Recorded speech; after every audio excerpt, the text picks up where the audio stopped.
Bienvenidos a esta quinta semana de la asignatura Investigación Operativa. Para esta semana hablaremos acerca del método algebraico simplex. Los objetivos del encuentro será resolver modelos matemáticos utilizando el método algebraico simplex para resolver ejercicios de investigación operativa, evaluar un modelo matemático con el método simplex. Haremos una revisión previa de alguna duda que haya quedado sobre el método gráfico, que fue el tema de la semana número 4. Revisaremos la historia del método simplex, analizaremos la forma estándar del método simplex y los pasos para aplicar el método simplex. Bien, aquí se verán entonces cualquier duda que haya quedado del tema anterior, se las aclarará y podremos continuar con el tema de esta semana. Para esta semana, entonces, vamos a tratar sobre el método simplex y decíamos que el método simplex es un método analítico de solución de problemas de programación lineal capaz de resolver modelos más complejos resueltos mediante el método gráfico sin restricciones en el número de variables. Recuerden ustedes que les había mencionado que el método gráfico solamente me permitía trabajar hasta 2 variables porque se lo maneja en el plano cartesiano en donde solamente tengo las variables X y Y que a partir de una tercera variable era necesario utilizar otro tipo de método de solución, como en este caso el método simplex. Bien, la historia del método simplex fue creado en 1947 por el matemático George Dantzig, implementado por primera vez en 1952 para resolver un sistema de 48 ecuaciones y 71 variables.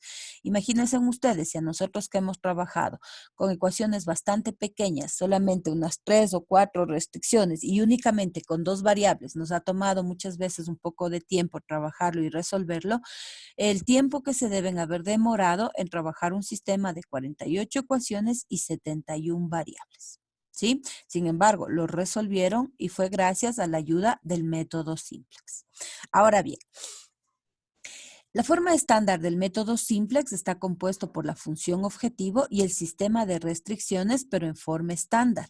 Es decir, tendrá variables de holgura, variables de exceso o variables auxiliares. Recuerden que les había dicho que a partir del método simplex es necesario que mi forma canónica o mi modelo en forma canónica se convierta a su forma estándar. Ustedes ya saben cómo convertirlo, ya hicimos ejercicios sobre el tema y lo único que hay que recordar es el signo de la desigualdad. Recordar cuando era menor o igual qué se hacía, cuando era mayor o igual qué se hacía, ¿cierto? Cuando sumaba variables de holgura y cuando restaba variables de exceso.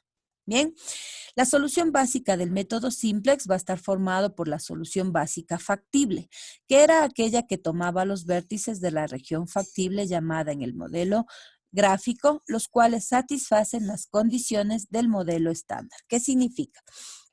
Si ustedes recuerdan de la clase anterior, una vez que yo hacía la prueba, colocaba las rectas, trazaba el punto de prueba, verificaba si es que está en el semiplano inferior o superior el conjunto solución, iba pintando y la intersección de esos colores únicamente tomando los datos de el cuadrante 1. Porque recuerdan que ahí es el único lugar en donde tengo valores positivos en X y positivos en Y. Con todo ese análisis que hicimos, delimitábamos una región factible y decíamos, ahí está el conjunto solución. Eso de forma gráfica. Ahora, en cambio, cuando yo tenga más de 3 variables, prácticamente sería como pintar nuevamente mi región factible y ahí determinar mi conjunto solución, pero como solamente tengo el plano XY y ya no es posible hacerlo, ahora lo voy a hacer, pero mediante la ayuda de matrices. ¿Sí? Los pasos del método simplex son los siguientes. El primero, convertir las restricciones en igualdades a través del método estándar. Cambiar las desigualdades o el signo menor o igual, mayor o igual o menor, mayor por el valor de la variable, sea de holgura o sea de exceso. El segundo paso, igualar la función objetivo a 0. Deberé entonces todos los valores del lado derecho de mi función objetivo pasarlas al lado izquierdo, ¿ya? Y esa función igualarla a 0. El tercero, agregar los coeficientes según el número de restricciones, sumar o restar los valores que correspondan. Iniciar la tabla simplex o una nueva matriz, es decir, aquí haré ya un cuadrito que representará a la matriz con la que voy a ir trabajando. El paso quinto, buscar el menor negativo y el menor positivo para seleccionar el número pivote. Ya van a ver ustedes qué es eso de aquí. Y por último, buscar una nueva matriz. ¿Ya? Este método simplex analizará los datos que aparecen en la fila que corresponde a mi función objetivo y se dice que el ejercicio termina cuando todos los números que estén presentes en la fila que almacena a mi función objetivo sean positivos. Bien, miren aquí. Aquí tengo un ejemplo en donde me dan una función maximización de z igual a x más 0.5y.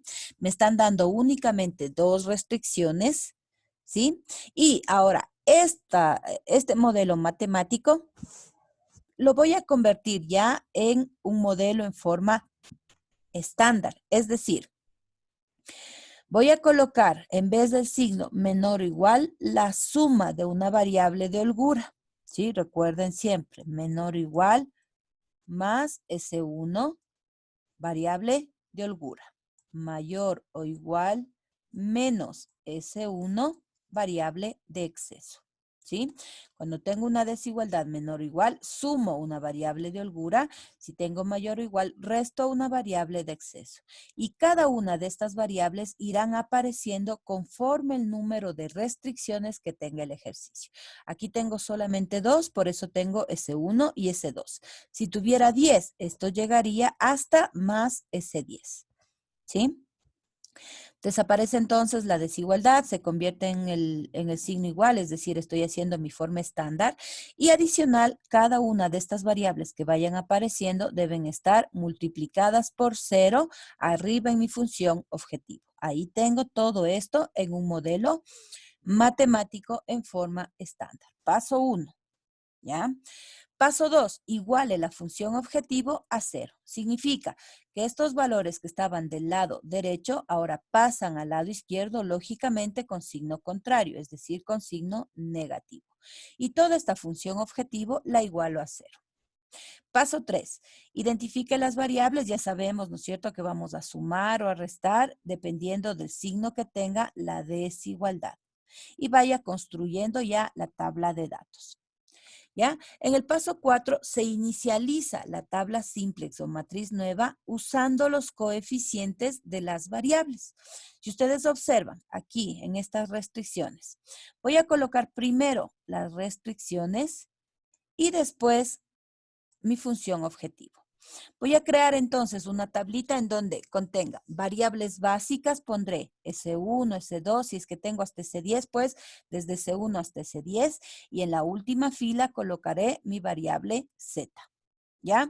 Luego, a este lado, comienzo en Z, luego voy con las variables X, Y, supongamos tuviera unas 8 variables, X1, X2, X3, X4, X5, X6, X7 y X8. Y a continuación colocaría todas las variables de holgura en este caso, porque fue una maximización y aparecía el signo menor o igual. Entonces, todos esos valores de S1, S2, S3, los que yo vaya aumentando, también deberán aparecer en forma de columnas de este lado. Y adicional, al final de toda esta tablita aparece el lado derecho en donde voy a colocar la parte entera que viene después del signo igual. ¿Ya? Siempre tendrá el mismo formato la tabla que vaya manejando. Variables básicas, S1, S2, luego Z. Acá en las columnas empiezo en Z, luego coloco mis variables y luego las variables de holgura. Y por último, el lado derecho. ¿Qué voy a colocar en cada uno de ellos? Para mi primera restricción, esta es mi restricción 1, mi restricción 2 y esta es mi función objetivo. Bien, para mi restricción 1, si yo regreso, ustedes tienen 2 en X, 1 en Y, 1 en S4, 4. 2 en X, 1 en Y, 1 en S1, 4 en el lado derecho, después del igual, ¿no es cierto? Para la restricción 2, tengo 1 en X, 2 en Y, 1 en S2, 3 al lado derecho. Y mi función objetiva, que es esta de aquí, tengo 1 en Z, menos 1 en X, menos 0,5 en Y y 0 en el lado derecho. 1, menos 1, menos 0,5 y 0. Todos estos espacios que quedan vacíos deberé rellenarlos con 0. Bien, ahora sí puedo decir que he formado mi tabla simplex o la matriz nueva con la que voy a empezar a trabajar. Ahí estaría completo mi paso número 4. Ahora bien, para el paso 5 me dice que debo buscar el menor negativo y el menor positivo para encontrar el número pivote. Como en este caso la mayoría de ejercicios ustedes ven que se van a convertir en negativos al momento que yo pase mi función objetivo al otro lado, pues voy a buscar en toda la matriz el valor que tenga el menor negativo. Para este caso, el valor con menor negativo es menos 1. Por lo tanto, voy a marcar o a seleccionar esta columna. ¿Ya? Yo voy a marcar la columna. ¿Por qué? Porque aquí está el menor negativo, que sería menos 1. Menos 1 es más chiquito que el menos 0,5. ¿Sí? Por lo tanto, señalo toda la columna en donde he encontrado el menor negativo. Luego, tengo que ir dividiendo el lado derecho para cada uno de estos números que tengo señalados en esta columna. Es decir, 4 para 2 me dará 2. 3 para 1 me dará a 3. Y 0 para menos 1, lógicamente, 0. ¿Sí? No tomo en consideración cuando estoy analizando el valor de 0, no me interesa, quiero saber cuál es el menor positivo y el 0 no tiene signo. Por lo tanto, entre estos dos, entre el 2 y el 3, el menor positivo será el 2 de acá. Como ya determiné lo mismo que hice hace un momento, marcar esta columna, hago ahora seleccionando toda la fila en donde aparezca el signo, el menor positivo. Y la intersección, la celda que aparece en la intersección, es decir, este numerito de aquí, constituye el número pivote. ¿Sí? Aquí están los pasos que he seguido. El menor negativo es menos 1. Luego, para no confundirme, marqué toda esta columna, ¿no es cierto? Para encontrar el menor positivo, lo que hago es dividir cada número del lado derecho para la columna en donde encontré el menor negativo y comparar de esos resultados cuál fue el más pequeñito de los positivos. En este caso nos dio el 2. Comparado con este 3, el más pequeño es 2. Y lo que hice al determinar el menor positivo fue seleccionar la fila en donde estaba el menor positivo. Ahí está, ¿no? Lo que acabo de hacer hace un momento, paso a paso para que ustedes lo vayan comprendiendo. Y ese 2 que está resaltado con color morado viene a ser mi número pivote. Perfecto. ¿Para qué me sirve ahora el número pivote? El siguiente paso, el número 6, me dice, busca la matriz nueva para encontrar los valores de la matriz nueva en su primera fila. Se dividirán los valores de la primera fila de la matriz vieja entre el número pivote de la misma fila. ¿Sí? Voy a regresarme a la matriz vieja, a la que yo tenía hace un momentito. Era esta de aquí. Ustedes irán creando aquí una nueva matriz. ¿Ya? Y en esa matriz tendremos exactamente los mismos campos que tenemos en esta matriz anterior. No cambia absolutamente nada. Tendré el mismo número de filas, y el mismo número de columnas. No cambia absolutamente nada. Pero en donde yo encontré la intersección de la fila y columna y dije, ahí está mi número pivote, es decir, en esta columna, yo deberé ir formando mi fila pivote y lo que tengo que hacer es dividir cada uno de estos numeritos para el número pivote. Es decir, 0 para 2, aquí aparecerá 0. 2 para 2, 1. 1 para 2, 0,5. 1 para 2, 0,5. 0 para 2, 0. 4 para 2, 2. Y esos voy a colocar en la fila pivote. Es lo que está acá, ¿no?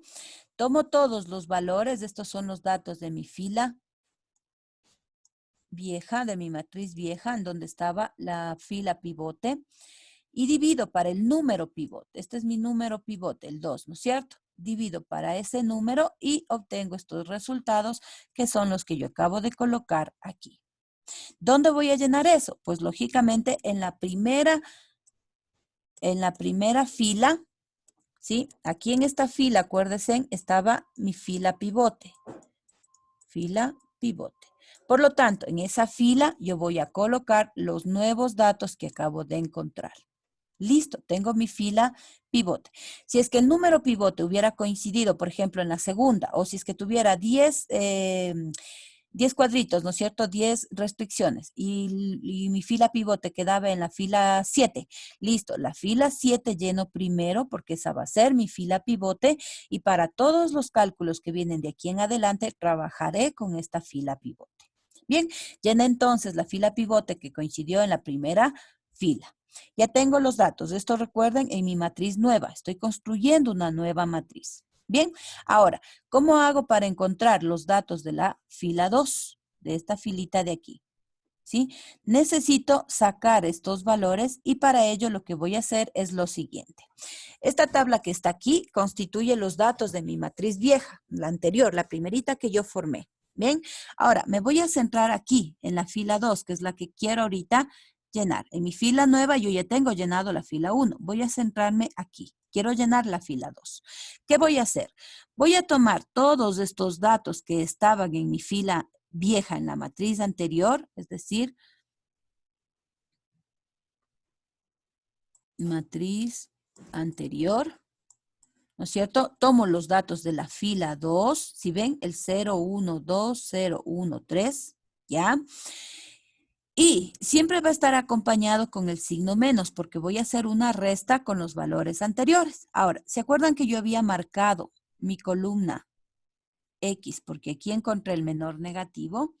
Eso voy a hacer también aquí, porque voy a ir tomando cada uno de los valores para, aquí miren, este 1 que está multiplicado en ese paréntesis corresponde a la posición de esta columna para la fila 2.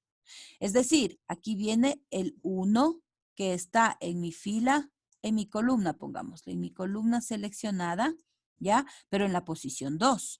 Para la siguiente, cambiará en vez de 1 y vendrá menos 1. Ya vamos a hacerlo eso. Me fijo solamente en los datos de la fila 2. Fila 2 y he marcado la columna en donde estaba mi valor menor negativo. ¿Se acuerdan? El primer paso que hice. Listo. Esto de aquí lo voy a tener siempre marcado. Ahora, coloco el valor de 1, que sería de la columna que está señalada, y voy a multiplicar por mi fila pivote. ¿Sí? ¿Se acuerdan que esto ya encontramos? El paso anterior era mi fila pivote, es decir, 0, 1, 0, 5, 0, 5, 0, 2. Yo tengo aquí 0, 1, 0, 5, 0, 5, 0, 2. Esto se le llama fila pivote. Bien, ahora voy a operar 0 menos 0, 0. 1 menos 1 por 1, 1, 0. 2 menos 0.5, 1.5. 0 menos 0.5 menos 0.5. 1 menos 0, 1. 3 menos 2, 1. ¿Sí? Estos datos que acabo de encontrar voy a ponerle en la fila 2. Miren que estoy haciendo el análisis. Esta es mi fila 2 de la matriz antigua. Ahora voy a poner estos datos en la fila 2, pero de la matriz nueva. ¿Correcto? ¿Qué voy a llenar entonces como segundos datos? Estos, 0, 0, 1, 5, menos 0, 5, 1, 1. Y ahí está la segunda fila de mi matriz nueva. Me falta la tercera, ¿no es cierto? Para la tercera, repito exactamente el mismo procedimiento. Esta es mi tabla vieja. Ahora me voy a centrar en mi fila 3. Voy a marcar la columna en donde tenía el menor negativo y listo. Ahora, tomo los datos de mi fila 3, pero de la matriz antigua, y las coloco hacia abajo, ¿no? 1 menos 1 menos 0,5, 0, 0, 0 son los datos que están aquí, menos. Y ahora, el número que está en esta columna seleccionada para esta tercera fila es menos 1, pues este numerito de la columna seleccionada debe estar colocado después del paréntesis. por, nuevamente, mi fila pivote, que es la fila 1. Por eso es que esa fila siempre debe estar resaltado o póngale en aladito la palabra fila pivote para que sepan que en todos los cálculos que ustedes hagan, esa fila pivote siempre va a estar multiplicando. ¿Ya? Opero, ¿no es cierto? Y ahora tengo 1 menos 0, 1, menos 1 más 1, 0. Menos 0,5 más 0,5, 0. 0 más 0,5, 0,5. 0 menos 0, 0. Y 0 más 2, 2. Aquí hay que tener muchísimo cuidado con los signos. Si yo me equivoco la multiplicación de los signos y considero que acá afuera hay otro signo menos, va a alterar el resultado y se va a dañar el ejercicio. Estos datos que acabo de encontrar constituyen mi fila 3, pero de mi matriz nueva. ¿Correcto? Y eso es lo que coloco en mi fila 3. Ahora, de esta nueva matriz, de esta matriz nueva, verifico si en la fila donde contengo Z, es decir, en donde puse los datos de mi función objetivo, todos los números son positivos. En caso que eso no suceda, el ejercicio no termina y tendría que repetir nuevamente todo el procedimiento. Pero si observo que aquí todos son positivos, no importa los de acá porque son solamente las variables de holgura. Entonces, si todos los datos de mi Z, de mi función objetivo, son positivos, termina el ejercicio. ¿Qué me presentarán ustedes? Pues, lógicamente, me presentarán la matriz vieja y la matriz nueva. ¿Ya? Y luego tendremos que hacer el cálculo de los resultados que ya lo van a ver más adelante. Me interesa ahorita que quede completamente claro cómo sacar los datos de la nueva matriz, cómo formar primero mi matriz inicial, cómo formar los datos de la nueva matriz, cómo verificar si este ejercicio termina ahí o continúa. ¿Sí? Con esto claro, yo puedo hacer el análisis de cualquier tipo de ejercicio de programación lineal que se me presente. Lógicamente, siempre recordarles el tipo de análisis que ustedes deben hacer con las consideraciones del caso para poder ir sacando función, objetivo y restricciones. Este ejercicio fue bastante fácil porque ya me dieron elaborado el modelo matemático, pero se van a encontrar con ejercicios en donde ustedes deban elaborar el modelo matemático y si se equivocan en la elaboración de dicho modelo, lógicamente la matriz también tendrá errores. Bien, miren el ejemplo que aparece aquí. Para este ejemplo 2 me dice, Ramón resultó ganador de la lotería en junio. Decide invertir en la bolsa de valores $50,000. Piensa comprar acciones de una empresa minera y una empresa de servicios. Ahí ya tengo mis variables, ¿no es cierto? X sería la empresa minera y Y sería la empresa de servicios. Además de esa bolsa de valores, ya me estaría hablando de una restricción. Bien, leamos nuevamente. Ramón resultó ganador de la lotería en junio. Decide invertir en la bolsa de valores $50,000. Piensa comprar acciones de una empresa minera y una empresa de servicios. Aunque una meta a largo plazo es obtener los máximos rendimientos posibles, no ha dejado de lado el alto riesgo que implica la compra de acciones. Se asigna un riesgo de 1 a 10 con un 10 como el más riesgoso a cada una de las dos acciones. El riesgo total del portafolio se encuentra multiplicando el riesgo de cada acción por los dólares invertidos en ella. La tabla proporciona un resumen de los rendimientos y el riesgo. Me está dando ahí una tablita en donde está hablando de la empresa minera, la empresa de servicios, el rendimiento que me proporcionaría cada una de esas empresas y el índice de riesgo. ¿Ya? Al inversionista le gustaría maximizar el rendimiento estimado de la inversión, pero el índice de riesgo promedio de esta no debe ser más de 6 veces el total invertido. Recuerden que el total invertido era de $50,000.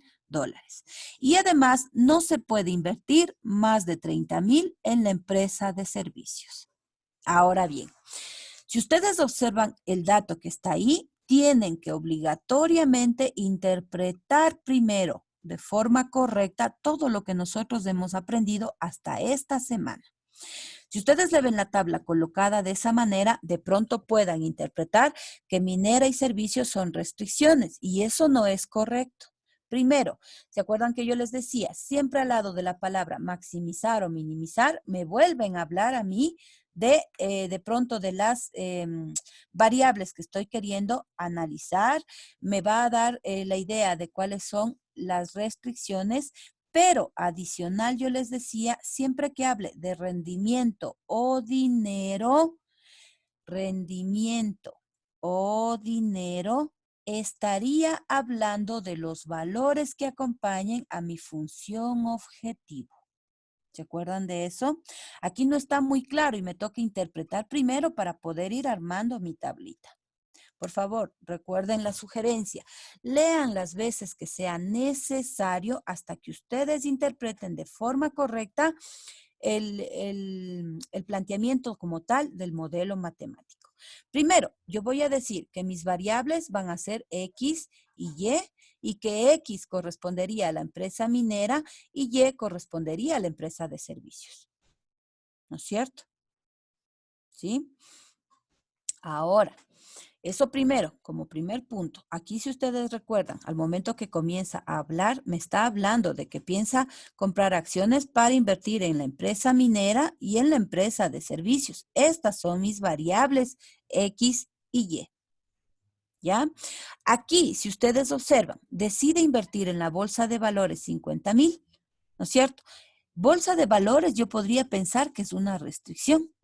Y además me está diciendo que piensa comprar acciones para X y acciones para y la suma de estas dos no va a pasar de $50,000. Ya podría tener yo una idea más o menos de qué tipo de restricciones ir colocando. Miren esto. ¿Ya? Yo tendría aquí X, tendría Y, tendría el disponible y si es que le analizo este como una restricción, a mí me diría que invierte en X, invierte en Y, pero no va a invertir más de $50,000. ¿En dónde? En la bolsa de valores. ¿Correcto? Sigo leyendo. Aquí esto del porcentaje que habla del riesgo lo resume aquí. Mire, el índice de riesgo me está dando en este extremo. Y me dice que para la empresa minera, el índice de riesgo es de 8 y para la empresa de servicio, el índice de riesgo es 4. Y que además, esta no deberá ser mayor a 6 veces del total invertido. Si regreso a la tabla que estoy formando, me dice que para el riesgo tiene 8 para la empresa X, 4 para la empresa en y que el disponible máximo sería de 6 veces el total invertido. 6 por 50,000, esto me daría 300,000.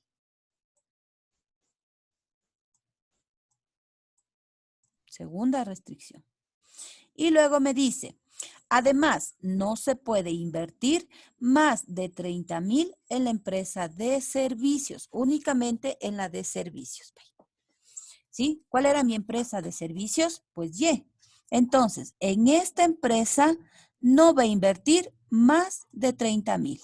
Listo, yo tengo mis restricciones elaboradas. Y además me dice que lo que quiere es una maximización. Y para maximizar debo buscar en donde me dé datos del rendimiento o en donde hable de dinero, decíamos, ¿verdad? Por lo tanto, para formar la función objetivo, yo tomaré la palabra maximización y los valores de cada variable serán 10x más 6y.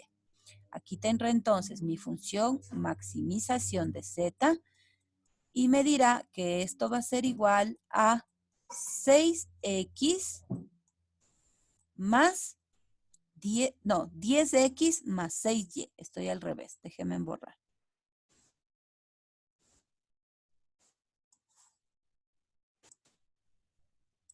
Correcto, aquí tengo entonces 10x más 6y. Y listo, yo tengo mi función objetivo y 3 restricciones. ¿Sí? Espero que haya quedado claro De igual manera, en clase presencial, lógicamente, aclararemos cualquier duda existente sobre el tema que acabo de mencionar. Bien, verifiquemos si efectivamente esto es lo que me dice el modelo matemático, ¿ya? Leída nuevamente toda la información que me proporciona, yo puedo encontrarme con que en ocasiones me van a dar la vuelta a la tablita, no siempre me van a presentar ya la tabla elaborada, ustedes van a tener que formar el modelo matemático y es fundamental que ustedes tengan claro la interpretación que se le debe dar a cada uno de los términos mencionados dentro de este problema. Si ustedes comparan esto, aquí me dice, X es igual a la empresa minera, ¿no es cierto? Y es igual a la empresa de servicios. Correcto. Mi función objetivo ha sido 10x más 6y, perfecto, ¿de dónde lo sacamos? Del rendimiento. Si este es x y este es y, tengo 10x y 6y. Hasta ahí todo igual. Las restricciones, x más y menor o igual a 50,000, que corresponderían al de la bolsa de valores, a la inversión que hace en la bolsa de valores. X más y menor o igual a 50,000. Luego me da la siguiente restricción que tenía que ver con el riesgo y me decía 8x más 4y menor o igual a 300,000, porque era 6 veces el valor de lo invertido. Luego me decía que únicamente en el proyecto Y o en la empresa de servicios no piensa invertir más de 30,000 dólares. Y listo, he sacado las restricciones, mi función objetivo y estas que son las restricciones de no negatividad. Perfecto, tengo mi modelo matemático en forma canónica. El siguiente paso debería ser convertirlo a mi modelo estándar. Está ahí mi modelo estándar. Multiplico por 0 cada una de las variables que aparecen porque tengo tres restricciones. Desaparece el menor o igual y sumo la variable de holgura y dejo del otro lado el signo igual. Esto es lo mismo que hemos hecho hasta ahora. ¿Qué hago ahora? Con estas restricciones voy a formar mi diagrama o mi matriz simplex. Coloco, perdón, me estaba olvidando de igualar a 0, ¿no? Igualo a 0 mi función objetiva y están ahí mis restricciones. Ahora sí, con esos datos, lógicamente aquí se hacen signos negativos porque paso al otro lado los valores que tenía en la función objetivo. Con estos datos coloco toda la información dentro de mi tablas simples. Como ya hicimos ejercicios solamente para elaborar la tabla, espero que haya quedado claro, caso contrario lo volveremos a explicar. ¿Qué tomo aquí? Restricción 1, restricción 2, restricción 3 y función objetivo. Para la primera restricción, 1 en X, 1 en Y, 1 en S1, 50,000 en disponible. 1 en X, 1 en Y, 1 en S1, 50,000 en disponible, que aquí se llama lado derecho. Lo mismo, 8 en X, 4 en Y, 1 en S2, 300,000 en lado derecho. 1 en Y, 1 en S3, 30,000 en lado derecho. Y por último, 1 en Z, menos 10 en X, menos 6 en Y 0 en el lado derecho. Son solamente los datos que he pasado a la tabla. Posterior a ello decía, complete con ceros los espacios vacíos. Perfecto, hasta aquí todo. El siguiente paso era, de esta matriz que acabo de elaborar, verificar cuál es el menor negativo. Y en este caso, nuestro menor negativo es menos 10. Y se seleccionaba la columna en donde estaba el menor negativo, ¿no es cierto? Esto de aquí. Luego, el lado derecho iba a ir dividiendo para cada uno de estos valores de la columna que acabo de seleccionar para saber cuál de ellos corresponde al menor positivo y marcar la fila en donde esté el menor positivo. ¿Ya? Ahí está, el menor negativo es el menos 10. La división del lado derecho para cada uno de estos datos de esta columnita de aquí me va a dar que 50 para 1 es 50,000, 300,000, aquí me falta un 0, ¿no? 300,000 dividido para 8 es 37.500. 30.000 para 0, eso ni siquiera existe. Un número para un 0, medio infinito, se descarta. Y el 0 que le ignoro porque no tiene signo. De estos dos, el menor negativo me da 37.500. Por lo tanto, 8 va a ser mi número pivote, o lo que es lo mismo, yo voy a marcar toda esta filita para que se evidencie que ahí está mi número pivote, en la intersección de la columna con la fila. ¿Sí? Ese número pivote es el 8 y en esta fila, recuerden, en la fila donde está el número pivote, voy a trabajar con los datos y esta se va a convertir en mi fila pivote. ¿Qué hacíamos? Trazábamos una nueva columna, una nueva matriz, perdón, con las mismas filas y columnas y voy a llenar primerito la fila 2 porque es mi fila pivote. ¿Qué hacíamos? Cada uno de estos números se dividía para 8, que es el número pivote. Primera parte. Ahí está, ¿no? Siempre les coloco la matriz vieja para que ustedes vayan comparando al momento que hagan el ejercicio en sus cuadernos. De la matriz vieja, la fila pivote me dio esta de aquí. Ahora, tomo los datos de la fila pivote y divido para 8, que era mi número pivote. Y estos nuevos valores que acabo de encontrar, lógicamente, deberé colocar en la fila 2 de la nueva matriz. ¿Ya? Esta se convierte en mi fila pivote. Listo. Continúo. Tomo en cambio, recuerden que la primera en llenarse es la fila donde contiene el número pivote. Ahora me falta llenar esta fila 1, la fila 3 y la fila 4. Perfecto. Voy a ir haciendo siempre en orden. Tomo la fila 1. ¿Ya? Para llenar la fila 1, coloco los datos de mi matriz viejita. Y ahora tomo esta fila 1 que tengo aquí y la copio acá. Esta es mi fila 1, matriz antigua. Hacia abajo, ¿no? Si ven que son los mismos, ¿sí? Luego, resto, eso nunca cambia, siempre va a ser una resta, pero ¿se acuerdan que la fila pivote o la columna que yo señalé al inicio era esta de aquí? Listo, lo mismo hago. Y me voy a fijar en el dato que corresponde a esta columna. El dato para esta columna es 1. Coloco ese 1 en todos los paréntesis. Multiplico por, y ahora voy a tomar la fila pivote que obtuve hace un momentito. ¿Se acuerdan de esto? Acá estaba, ¿no? Esa era mi fila pivote. Esos datos los pongo de igual manera hacia abajo. ¿Correcto? Y esto opero. Es decir, 0 menos 0, 0, 1 menos 1, 0, 1 menos un medio positivo, 1 menos 0, 1, 0 menos un octavo, menos un octavo, 0 menos 0, 0 y 50.000 menos 37.000, 12.500.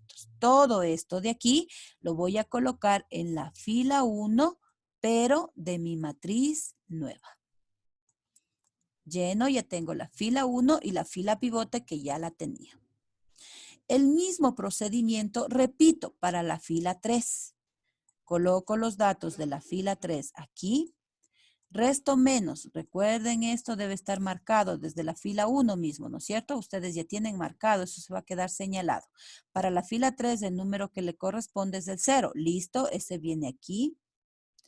Por, esta es mi columna, esta es mi fila pivote. Y lógicamente la operación que yo efectúe aquí será colocada en mi fila 3 de la matriz nueva. Lista mi fila 3. Y el último paso, exactamente lo mismo. Coloco los datos de la fila 4 aquí. Resto menos el dato de la columna, es decir, nuevamente marco mi columna y el valor que le corresponde sería menos 10. Ese menos 10 viene aquí. Multiplico por mi fila pivote y el resultado me va a dar mi fila 4 de la matriz nueva. Coloco esos datos en la última fila. Verifico, decía, el ejercicio concluye cuando al haber encontrado la matriz nueva, los valores en Z son positivos. Me voy a Z.